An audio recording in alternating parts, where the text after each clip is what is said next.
আসসালামু আলাইকুম।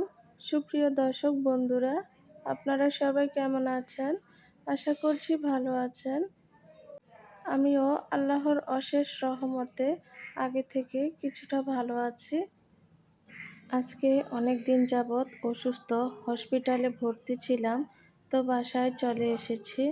তো এই তো আমার আম্মা রান্না করছে। তো বসে বসে আমি দেখছি এবং ভিডিও করছি। তো আমার আম্মা আজকে রান্না করবে হচ্ছে ছুরি শুটকি দিয়ে লতি রান্না করবে। এজন্য বেশি করে রসুন দিতে হয়, না হয় গলায় চুলকায় এই লতি। আজকের লতি রান্নায় তেলটা একটু কম ব্যবহার করা হবে, কারণ আমার আম্মা তেলের তরকারি বেশি একটা পছন্দ করেন না, খান না। এজন্য তিনি একটু তেলটা কম দিয়েছেন। তো এই তো রসুনের সাথে হলুদ, মরিচ, লবণ দিয়ে ভালো করে এটাকে কষিয়ে নেবে কিছুক্ষণ, যতক্ষণ না পর্যন্ত তেলটা উপরে ভেসে উঠছে।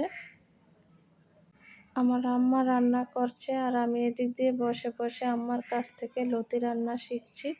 তো এখন শুটকিগুলো দিয়ে দেবে ঝোলের মাঝে। আগে থেকে ধুয়ে পরিষ্কার করে রেখেছিল শুটকিগুলা। এখন কিছুক্ষণ এভাবে নেড়ে চেড়ে এটাকে কষিয়ে নেবে শুটকিগুলোকে। শুটকি এমন একটা জিনিস, যে কোনো কিছু দিয়ে রান্না করা হোক না কেন আমার কাছে খেতে খুবই ভালো লাগে। তো এই তো উপরে তেল বেশি উঠেছে, কষানো হয়ে গেছে ঝোলটা। এখন আগে থেকে লতি কেটে পরিষ্কার করে ধুয়ে রেখেছে।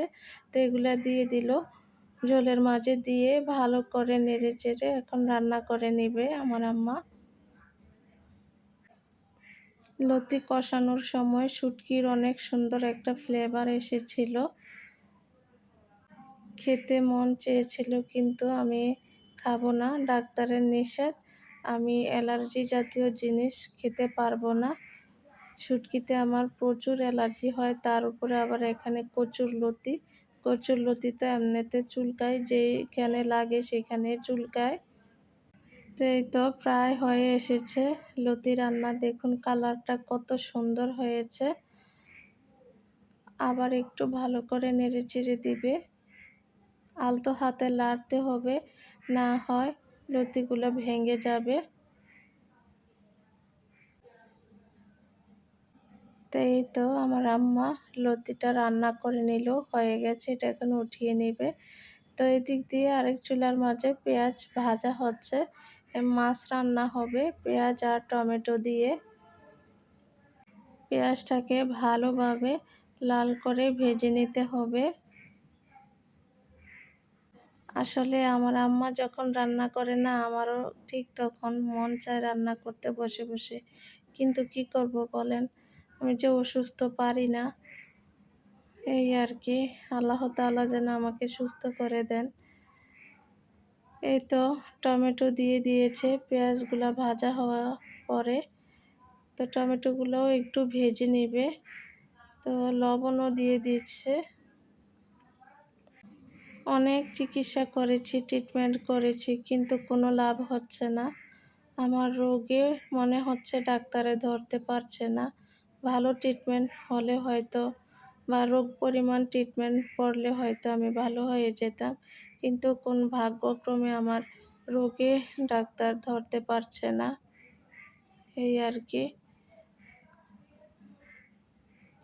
তাই তো হলুদ, মরিচ, লবণ, জিরার গুঁড়া দিয়ে দিল। দিয়ে এখন ভালো করে এটাকে আবার কষিয়ে নেবে। এই তো আমার লতি রান্না হয়ে গেছে। মোটামুটি সবগুলা রান্নাই হয়ে গেছে। এখন আপনাদেরকে সবগুলো আমি দেখিয়ে দেব এক এক করে। এই যে লতি, আর এখানে হচ্ছে চিকেন রান্না করা হয়েছে আমার ছেলের জন্য। লতি খাবে না সে। চিকেনের কালারটাও অনেক সুন্দর আসছে। তো বন্ধুরা, আজকের ভিডিওটি যদি আপনাদের কাছে ভালো লেগে থাকে, প্লিজ আমার চ্যানেলটিকে সাবস্ক্রাইব করে রাখতে পারেন। আর লাইক, শেয়ার, কমেন্ট করতে কিন্তু ভুলবেন না। আপনাদের একটি লাইকে আমার কিন্তু অনেক উপকার হবে। এই অসুস্থতার মাঝে অনেক কষ্ট করে ভিডিও বানাচ্ছি, আপনারা হয়তো জেনে থাকবেন। আর এই যে হচ্ছে মাছ তরকারি, টমেটো দিয়ে মাছটা রান্না করছি, দেখুন এটার কালারটা অনেক সুন্দর এসেছে। আজকের মতো এখানেই বিদায় নিচ্ছি, সবাই ভালো থাকবেন, আল্লাহ হাফেজ।